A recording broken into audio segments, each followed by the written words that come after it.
If climate change is real and inevitable and we're all doomed, in your brain, what is peace of mind?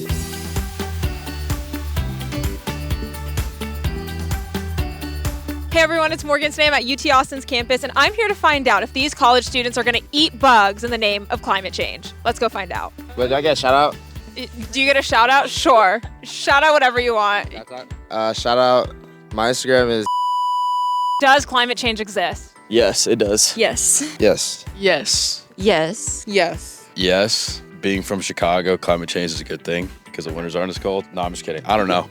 I genuinely don't know enough about it. Does climate change exist? I believe the earth is flat. I think that it gets hot really crazy, but also I think that the government has something to do with the climate change. I think what they do is they go ahead and talk to Zeus up in the sky and they zap the clouds and then they change the weather. So like we gotta stop throwing trash on the floor. Does climate change exist? Yes.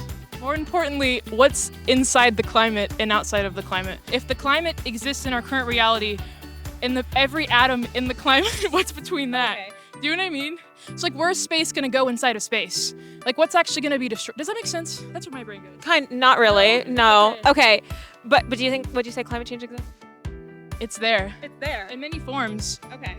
How do you think we can fight climate change? I think it starts at the individual level, personally. I think it starts on like how people change the way that they view it and how they approach it in their day-to-day lives. I'm gonna go the opposite. I actually think it's from the top down. I think it starts with large level corporations that are kind of like the biggest perpetrators of climate change and then going from there. I second that. At the end of the day, it probably comes down to the little things, reducing personal waste, whether that's using a towel to wash your hands instead of using paper towels every time. I think we need to start at like the local level, small scale first. Just do as best we can. Honestly, I think we should focus more on big businesses because they're the one actually contributing to it. So like limitations on them would be more important than like a small scale because what we do doesn't really matter as much as what they're doing because they have most of the big impact. I would say voting for the right people, making sure you vote. Maybe buying less plastic, finding ways to get reusable cups, things like that. Reducing carbon emissions, being more responsible, and honestly harnessing different types of energy that, move away from fossil fuels. One thing is decreased plane travel. Planes send out a lot of emissions, so that's one thing.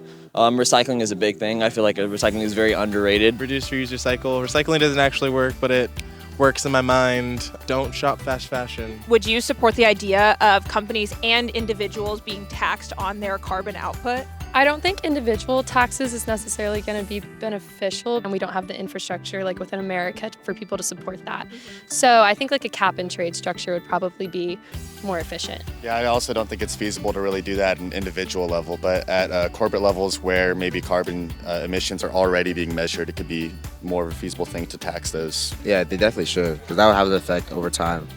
I completely agree, yeah. Honestly, that's a smart idea. I don't think the United States would be able to do that anytime soon just because of the way we're set up and how gas companies are definitely in the government. I think it would definitely incentivize people to reduce their carbon footprint, but if it works. Yeah, mostly because money influences a lot of things. Do you think that moving towards an EV future is actually sustainable? I think it would be a great thing to do in the long run, but I don't know how quickly we're able to achieve that. I agree. I also think with lithium mining, that's an entirely new environmental problem of its own. It has to happen eventually. Oil is going to run out in our lifetimes, and getting ahead of that curve would be super important to making sure that we have energy options for when that does happen. I don't know. It's a tough battle because they produce emissions through other ways, through the production of the cars themselves. Right. I do like Teslas for the fact that they're fastest. I think it is better, the better option, but in America, it wouldn't work. I don't think we're ever going to be able to reach that.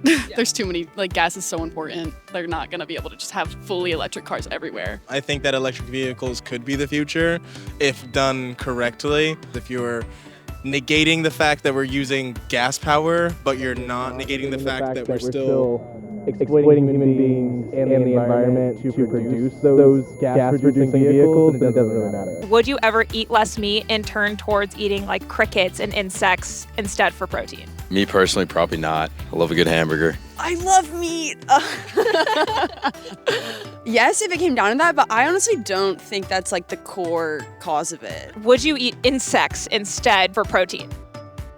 I probably would not. No.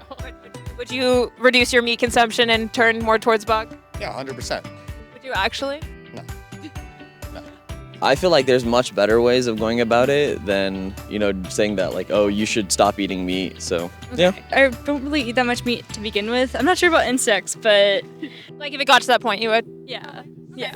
That's crazy. I'm a pause. I'm gonna eat what I want to eat. Yeah, I don't think I would do insects. I have a problem with eating, so I had to start eating meat again, so I'd eat enough. Yeah. But I would maybe go back to like vegetarian because I understand it. Vegetarian is reasonable. I would not eat insects. I don't think you need to go that far. I think there's a balance in there somewhere where you can eat your fair share of meat and still be a part of the climate change movement. I don't think that you have to become a vegan to care about the climate. So yeah. I would not. I'm sorry to the planet. Yes. Crickets are high in protein. Would you eat less meat for climate change?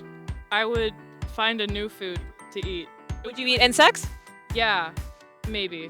Maybe. I try anything at this point, honestly. Thank you. Thank you. Have a great rest of your day.